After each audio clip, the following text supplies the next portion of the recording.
আজি আমি চাম পুৰন্দৰৰ সন্ধি। পুৰন্দৰৰ সন্ধি 11 জুন 1665 চনত হৈছিল, মানে ছত্ৰপতি শিৱাজী মহাৰাজ আৰু মিৰ্জা ৰজা জয়সিঙৰ মাজত হৈছিল। এতিয়া আমি এই পুৰন্দৰৰ সন্ধিত কি হৈছিল গোটেই আমি বিতংকে আলোচনা কৰিম। বলক আমি ভিডিঅ'টো আৰম্ভ কৰোঁ। হে গাইজ, মোৰ নাম অবিনাশ ৰাজবংশী, আপোনালোকে চাই আছে অবিনাশৰ ইউটিউব চেনেল। যদি আপুনি এতিয়ালৈকে মোৰ ইউটিউব চেনেলটো ছাবস্ক্ৰাইব কৰা নাই, তেতিয়াহ'লে ইউটিউব চেনেলটো ছাবস্ক্ৰাইব কৰি কাষতে থকা বেল আইকনটো দবাই দিয়ক ৰেগুলাৰ আপডেট পাই থাকিবৰ বাবে।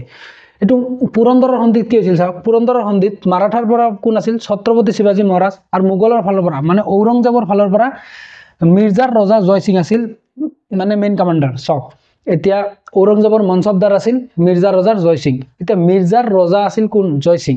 সেই জয়সিং আকৌ ঔৰংজেবৰ মনচবদাৰ আছিল। এই মনচবদাৰী ব্যৱস্থাটোনো কি? মনচবদাৰী ব্যৱস্থাটো আকবৰৰ পৰাই মানে চলি আহিছে।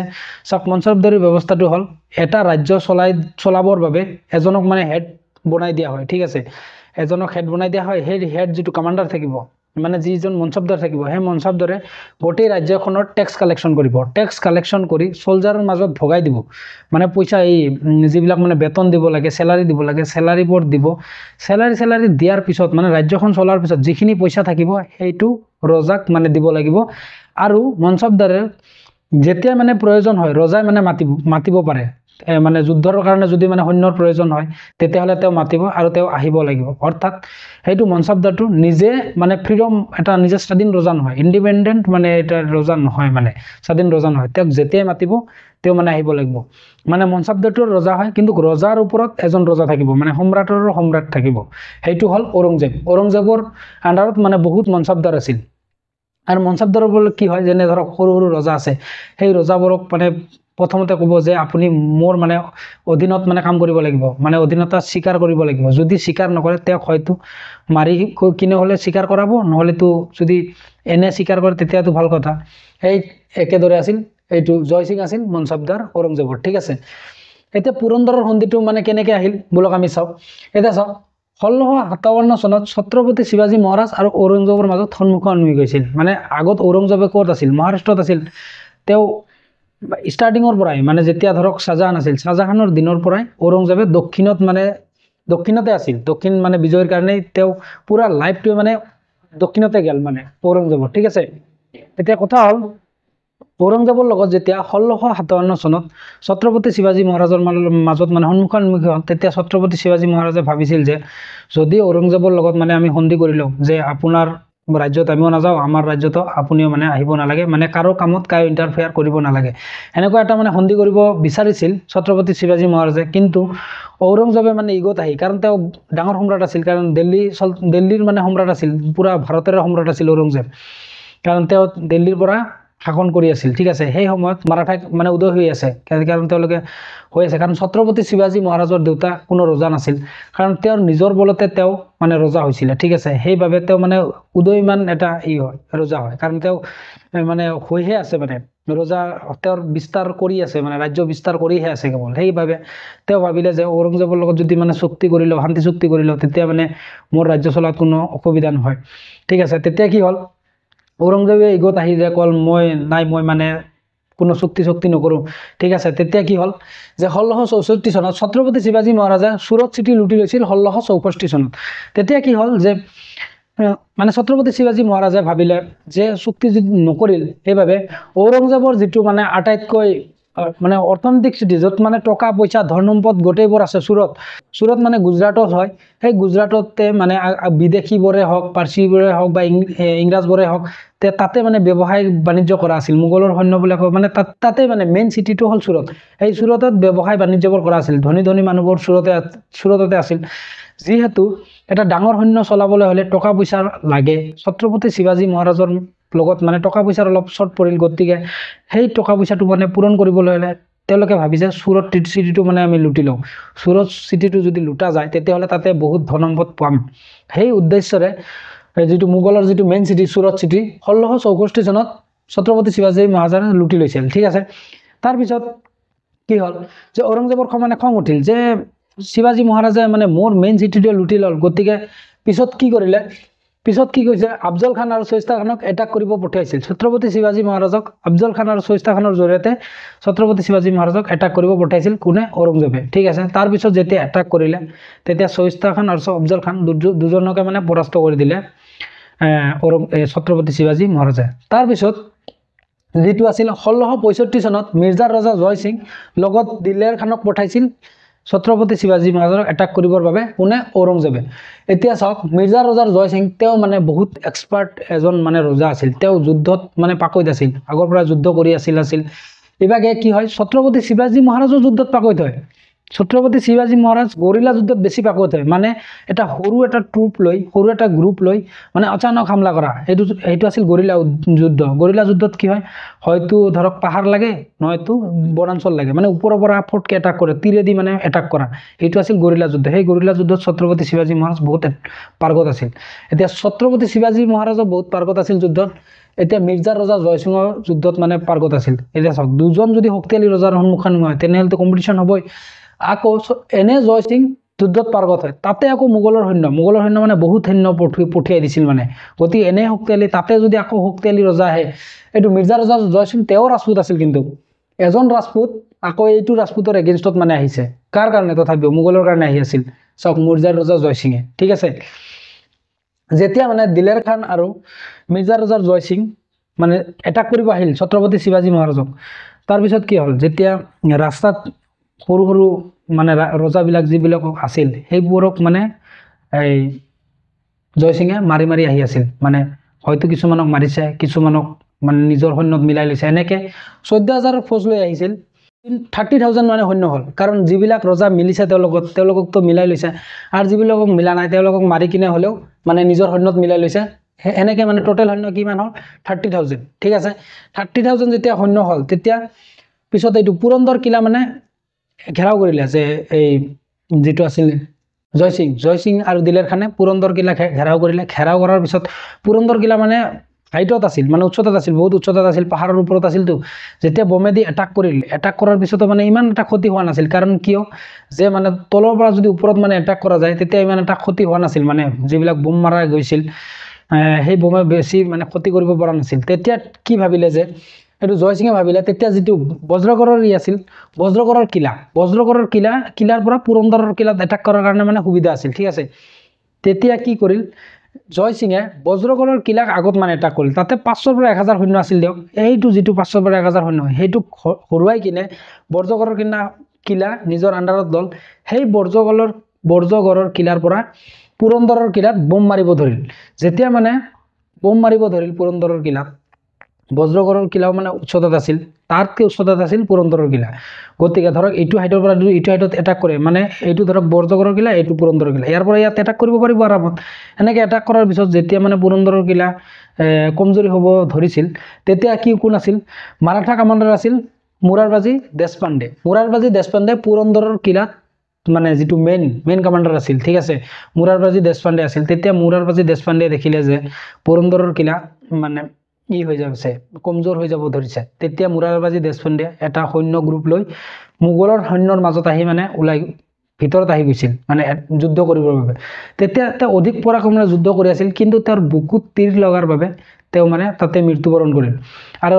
পুৰন্দৰ কিলাৰ ভিতৰতে সৈন্য আছিল মানে যুদ্ধ কৰি থাকিল তাৰ পিছত সেই সময়ত আছিল ছত্ৰপতি শিৱাজী মহাৰাজত ৰাজগড়ত আছিল তেও ছত্ৰপতি শিৱাজী মহাৰাজত তেতিয়া ৰাজগড়ত আছিল ৰাজগড়ত থকাৰ বাবে তেও ভাবিলে যে পুৰন্দৰৰ কিলাত যেহেতু মানে সৈন্য এতিয়া কমি যাই আছে বা মানে মোগলৰ সৈন্যটো 30000 মান আছে কিন্তু মাৰাঠাৰ সৈন্য অধিক কম আছিল সেইভাবে যেহেতু নিজৰ হাতৰ পৰা পুৰন্দৰৰ কিলা মানে গৈ আছে মোগলৰ ফালে সেইটো দেখি ছত্ৰপতি শিৱাজী মহাৰাজে বেকআপৰ বাবে সৈন্য পঠাব বিচাৰিছিল কিন্তু পুৰন্দৰৰ কিলা টোটালি মানে ঘেৰাবন্দী কৰি ৰাখিছিল জয় সিংহে কাৰণ তেও তাৰ টেকনিক্যাল মানুহ আছিল তেও জানে যুদ্ধৰ ষ্ট্ৰেটেজিবোৰ ভালকে জানে এই কাৰণে পুৰন্দৰ কিলা চাৰিওপিনে মানে ঘেৰাবন্দী কৰি ৰাখিছিল যাতে কোনো ফালৰ পৰা এইটো কি বলে ছত্ৰপতি শিৱাজী মহাৰাজে বেকআপ ফোৰ্স পঠিয়াব নোৱাৰে এই কি হল তাৰ পিছত যেহেতু বেকআপ ফোৰ্স পঠিয়াব নোৱাৰিল আৰু মোগল সৈন্যবোৰ কি কৰি আছিল যে এইটো ধৰক পুৰন্দৰ কিলাতো এটাক কৰি আছিল ইভাগে মানে পাব্লিককো পাল্লি মাৰি আছিল মানে ইয়াতে যেতিয়া মানে কি হয় ছত্ৰপতি শিৱাজী মহাৰাজে দেখিলে যে নিজৰ সৈন্যবোৰ অধিক পৰাক্ৰমেৰে যুদ্ধ কৰি আছে, কিন্তু কি হয় সৈন্যৰ সংখ্যা বহুত কমি গৈছে, আৰু কি হ'ল যে পাব্লিককো ইভাগে মাৰি আছে, সৈন্যও মানে কম হৈ আছে, এইফালে বেকআপ ফ'ৰ্চো মানে পঠিয়াব পৰা নাই পুৰন্দৰৰ কিলাৰ ভিতৰত, কিয়নো পুৰন্দৰৰ কিলা অলৰেডি চাৰিওপিনৰ পৰা ঘেৰাও কৰি ৰাখি আছিল জয়সিঙে। ঠিক আছে, জয়সিং আৰু দিলেৰ খানে চাৰিওপিনৰ পৰা মানে ঘেৰাও কৰি ৰাখি আছিল। সেইবাবে যিহেতু মানে তাতে বেকআপ ফ'ৰ্চ পঠিয়াব পৰা নাই আৰু নিজৰ সৈন্যৰ মানে দুৰৱস্থা দেখি তাৰপিছত কি হ'ল যে ভাবিলে যদি মানে সেনেকৈ যুদ্ধত মানে ঘাটি যায়, তেতিয়া নিজৰ সৈন্য প্লাছ আৰু তেওঁলোকৰ যিবিলাক পাব্লিক আছে, পাব্লিককো যদি চবকে যদি গোলাম বনাই লয়, তেতিয়াহ'লেতো কথাটো মানে বেয়া হ'ব যে মোগলৰ আণ্ডাৰত মানে গোলাম হৈ যাব। তেতিয়া ভাবিলে যে মানে শান্তি চুক্তি কৰাই বেটাৰ হ'ব। গতিকে কি কৰিলে ছত্ৰপতি শিৱাজী মহাৰাজে জয়সিঙক মানে চিঠি পঠালে যে মানে আমি শান্তি চুক্তি কৰিম। পোনপ্ৰথমতে জয়সিঙে মানে মনা নাছিল, ছেকেণ্ড টাইম আকৌ পঠিয়ালে, তাৰপিছত কি হ'ল মানিলে। তে মানাৰ পিছত কি হ'ল ছত্ৰপতি শিৱাজী মহাৰাজৰ আণ্ডাৰত 35টা ফ'ৰ্ট আছিল, মানে 35টা কিলা আছিল। এতিয়া কিলানো কি, কিলা হ'ল ধৰক ৰজা হওক সৈন্য হওক পৰে য'ত মানে থাকে, সেই এটা কিলাৰ ভিতৰতে মানে এটা গাঁৱৰ নিচিনা হয়। ঠিক আছে, এটা বহুত ডাঙৰ ডাঙৰ কিলা থাকে, যেনে পুৰন্দৰৰ কিলা আৰু তাৰপিছত আছিল ৰায়গড়ৰ কিলা, এইবোৰ মানে কিলা আছিল। ঠিক আছে, এই কিলাবোৰ মানে বহুত ডাঙৰ হয়, চাৰিওপিনে মানে ৱালেদি মানে ঘেৰাও কৰা থাকে, যাতে সৈন্যই ভিতৰত মানে আহিব নোৱাৰে। ঠিক আছে, এটা কিলাৰ ভিতৰত বহুত মানে জাগা থাকে, মাটি থাকে, তাতে মানে এটা ধৰক বস্তিৰ নিচিনাই কৰিব পাৰি। ঠিক আছে, এটা গাঁৱৰ দৰে ৰাখিব পাৰি, ইমান ডাঙৰ ডাঙৰ এটাই কিলা হয়। তেনেকুৱা কিলা কিমান আছিল, 35টা কিলা আছিল কাৰ হাতত, ছত্ৰপতি শিৱাজী মহাৰাজৰ আণ্ডাৰত। তেতিয়া কি হ'ল জয়সিঙে ক'ল যে তাৰে 23টা ফ'ৰ্ট মানে 23টা কিলা মোগলক দিব লাগিব, 23টা কিলা মোগলক দিব লাগিব। সেই 23টা কিলা যে মোগলক দিব, সেই 23টা কিলাৰ পৰা বছৰি 4 লাখ সোণ অৰ্থাৎ 20 লাখ টকা বছৰি ইনকাম হোৱা আছিল। কাৰণ কিয়, কিলাটো কি হয়, কিলাটো বহুত ডাঙৰ হয়, কাৰণ কিলাৰ ভিতৰতে এটা গাঁও মানে এটা দুটা তিনিটা এনেকুৱা গাঁও মানে তাতে মানে ফিট হৈ যাব। ঠিক আছে, কাৰণ কিলাৰ ভিতৰত বহুত মানে জাগা থাকে। ঠিক আছে, তাতে মানে খেতি বাতি হয়, সেই খেতি বাতিৰ পৰাই মানে ধৰক 4 লাখ সোণ ইয়াৰলি মানে ইনকাম হোৱা আছিল। ঠিক আছে, প্ৰথম চৰ্ত কি আছিল, 23টা ফ'ৰ্ট মানে 20 লাখ ৰুপিজ মানে 4 লাখ সোণ বছৰি মানে ইনকাম হোৱা আছিল সেই 23টা কিলাৰ পৰা। সেই 23টা কিলা মোগলক দিব লাগিব। এতিয়া ছত্ৰপতি শিৱাজী মহাৰাজৰ হাতত কিমানটা থাকিল, 12টা ফ'ৰ্ট, কাৰণ 35টাৰ পৰা 23 মোগলক দিব লাগিব, থাকিল কিমান 12টা ফ'ৰ্ট। 12টাৰ ফ'ৰ্টৰ ভিতৰত মাত্ৰ 1 লাখ সোণ ইয়াৰলি ইনকাম হোৱা আছিল, 1 লাখ সোণ। 4 লাখ সোণ হোৱা ইনকাম কেইটা মানে দি দিল, 23 ফ'ৰ্ট দি দিল। 23 ফ'ৰ্ট দিয়াৰ লগে লগে 4 লাখ সোণ বছৰি মানে য'ৰ পৰা ইনকাম হৈছিল সেইটো মোগলৰ ওচৰত গুচি গ'ল। তাৰপিছত যিটো 12টা ফ'ৰ্ট আছিল, সেই 12টা ফ'ৰ্টৰ ইয়াৰলি কিমান ইনকাম হোৱা আছিল, 1 লাখ সোণ। ঠিক আছে, প্ৰথম চৰ্ত আছিল 23টা ফ'ৰ্ট মোগলক দি দিব। তাৰপিছত ছেকেণ্ড চৰ্ত, চাম্বাজী মহাৰাজে 5000 মোগল সৈন্যৰ মনচবদাৰ হ'ব।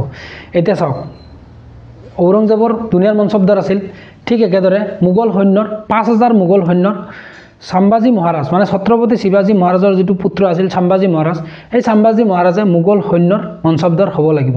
ঠিক আছে, দ্বিতীয় চৰ্ত হ'ল এইটো। তৃতীয় চৰ্তটো কি আছিল, ছত্ৰপতি শিৱাজী মহাৰাজ মোগল সৈন্যৰ মানে অধীনতা স্বীকাৰ কৰিব লাগিব। এতিয়া কি হ'ল, যেতিয়া ধৰক যেনে আগত ছত্ৰপতি শিৱাজী মহাৰাজ কি আছিল, নিজে স্বাধীন আছিল, তেতিয়া তেওঁ স্বাধীন থাকিব নোৱাৰিব। অৰ্থাৎ ঔৰংজেবৰ মানে যেতিয়াই প্ৰয়োজন হ'ব, যদি যুদ্ধত মানে সৈন্য লাগে বা কিবা লাগে, তেতিয়া কি হ'ব, যেতিয়াই প্ৰয়োজন হ'ব তেতিয়াই ছত্ৰপতি শিৱাজী মহাৰাজে ঔৰংজেবক মানে সহায় কৰিব লাগিব। থাৰ্ড এগ্ৰিমেণ্ট এইটো, থাৰ্ড চুক্তি মানে এইটো কণ্ডিশ্যন। 4 নম্বৰ কণ্ডিশ্যন কি আছিল, বিজাপুৰৰ যিটো আদিল শ্বাহী চলতানত আছিল, সেইটো এটাক কৰাৰ সময়ত এইটো জয়সিঙক ছত্ৰপতি শিৱাজী মহাৰাজে সহায় কৰিব লাগিব। অৰ্থাৎ যেতিয়া বিজাপুৰক মানে এটাক কৰিব, যেতিয়া জয়সিঙে বিজাপুৰ এটাক কৰিব, তেতিয়া ছত্ৰপতি শিৱাজী মহাৰাজে সহায় কৰিব লাগিব জয়সিঙক। ঠিক আছে, 5 নম্বৰ চুক্তি কি আছিল, বিজাপুৰৰ আণ্ডাৰত থকা কংকণ আৰু বালাগড়, এই দুটা এলেকা মাৰাঠাৰ যদি আণ্ডাৰত ৰাখিব বিচাৰে, কংকণ আৰু বালাগড় যিটো বিজাপুৰৰ আণ্ডাৰত আছিল, এই দুটা এৰিয়া যদি মাৰাঠাৰ আণ্ডাৰত ৰাখিব বিচাৰে, তেতিয়াহ'লে মোগল সৈন্যক 40 লাখ সোণ, 4 লাখ নহয় 40 লাখ সোণ মোগল সৈন্যক দিব লাগিব। কোনে, ছত্ৰপতি শিৱাজী মহাৰাজে। অৰ্থাৎ ছত্ৰপতি শিৱাজী মহাৰাজে যদি বিজাপুৰৰ আণ্ডাৰত থকা কংকণ আৰু বালাগড় এই দুটা এৰিয়া মাৰাঠাৰ আণ্ডাৰত ৰাখিব বিচাৰে, তেন্তে মোগলক 40 লাখ সোণ দিব লাগিব ছত্ৰপতি শিৱাজী মহাৰাজে। তাৰপিছত এইকেইটা আছিল চুক্তি, মানে পুৰন্দৰৰ চুক্তিত এইকেইটা মানে মেনশ্যন আছিল। ঠিক আছে, তাৰপিছত কি হ'ল, পুৰন্দৰৰ এইবোৰ এটা হৈ গ'ল, মানে তেতিয়া কি হয়, পুৰন্দৰ চুক্তি হোৱাৰ পিছত মানে শান্ত হৈ গ'ল, মানে মাৰাঠা আৰু মোগলৰ যুদ্ধটো মানে সমাপ্তি হৈ গ'ল ঠিক আছে তাৰপিছত কি হ'ল যে মে 1666 মানে 1666 চনত আগ্ৰাত ইনভাইট কৰিছিল ঔৰংজেবে ছত্ৰপতি শিৱাজী মহাৰাজক মে মাহত 1666 চনত আগ্ৰাত মানে নিমন্ত্ৰণ জনাইছিল আহিবৰ বাবে ঠিক আছে যেতিয়া মানে ছত্ৰপতি শিৱাজী মহাৰাজে আগ্ৰাত গ'ল তেতিয়া মানে তেওঁক তাতে বন্দী কৰিব লাগিছিলে ঠিক আছে চাওক এনেকুৱা হয় তেওঁক মানে ইনভাইট কৰিছে ইনভাইট কৰি কিনে তেওঁক মানে ধকা দিছে ধকা দি কিন্তু গ্ৰেপ্তাৰ কৰিল না পাৰে যদি যুদ্ধক্ষেত্ৰৰ পৰা গ্ৰেপ্তাৰ কৰিব লাগে কিন্তু কি হ'ল তেওঁৰ নিজৰ এই ৰাজপ্ৰসাদত মাতি কিনে 1666 চনত তেওঁক মানে গ্ৰেপ্তাৰ কৰি পেলাল তাৰপিছত ছত্ৰপতি শিৱাজী মহাৰাজ মানে বহুত চতুৰ আছিল টেলেণ্টেড মানুহ আছিল তেওঁ কি কৰিলে মে মাহত গ্ৰেপ্তাৰ কৰিছে কিন্তু জুলাই মাহত 1666 চনত তেওঁ ফল বেপাৰী হৈ কিনে তেওঁৰ আগতে মানে দাড়ি চাৰি চুলি আছিলে তেওঁ আকৌ মানে চুলিবোৰ ডাঙৰ কৰিলে দাড়ি চাৰি ডাঙৰ কৰিলে তাৰপিছত জুলাই মাহৰ 1666 চনত মানে কেৱল মে মাহত কৰিছিলে জুন মাহ গৈছে জুলাই মাহৰ 1666 চনত তেওঁ আগ্ৰাৰ পৰা পলাই পত্ৰং দিয়ে মানে পলাই কিনে আহি কিনে ৰাজগড়ত আকৌ মানে তেওঁ মানে ৰাজ্য অভিষেক কৰে মানে ৰজাৰ মানে তেওঁ মানে ফ্ৰীডম মানে পুৰন্দৰ তিতি মানে নামানে আৰু কাৰণ কিয় তেওঁক মানে ধকা দি বন্দী কৰিছিল তাৰপিছত তেওঁ তাৰ পৰা ওলাই আহিছে গতিকে আহাৰ পিছত মানে তেওঁৰ পুৰন্দৰ সন্ধি নামানে যিকেইটা মানে কৈছিলে যে ছত্ৰপতি শিৱাজী মহাৰাজ মানে তেওঁৰ আণ্ডাৰত থাকিব লাগিব পিছত এইটো 23টা ফৰ্ট চৰ্ট এইবিলাক মানে তেওঁ এই চুক্তিবোৰ নামানে আৰু কাৰণ তেওঁক মানে বন্দী বনোৱা হৈছিল যেহেতু আহি কিনে ৰাজগড়ত মানে ৰাজ্য অভিষেক কৰিছিল তাৰপিছত কি হ'ল যিটোৰ কাৰণে মানে এইটো পুৰন্দৰ চুক্তি হ'ব লগা হৈছিল কাৰণ কি সুৰত চিটিটো মানে লুটি লৈছিল কাৰণ মোগলৰ আটাইতকৈ মানে গুৰুত্বপূৰ্ণ চিটি কোন আছিল সুৰত কাৰণ সুৰততে বেপাৰ বাণিজ্যবোৰ হোৱা আছিল সেই চিটিটো লুটি লোৱাৰ বাবে এই পুৰন্দৰৰ মানে চুক্তিটো হ'ব লগা হ'ল সেই তেওঁ আকৌ যেতিয়া আহিল 1666 চনত যেতিয়া মানে মোগলৰ কব্জাৰ পৰা ওলাই আহি কিনে আকৌ মানে কি কৰিল মানে লুটি লৈ গ'ল এই অক্টোবৰ 1670 চাওক তাৰপিছত কি হ'ল অক্টোবৰ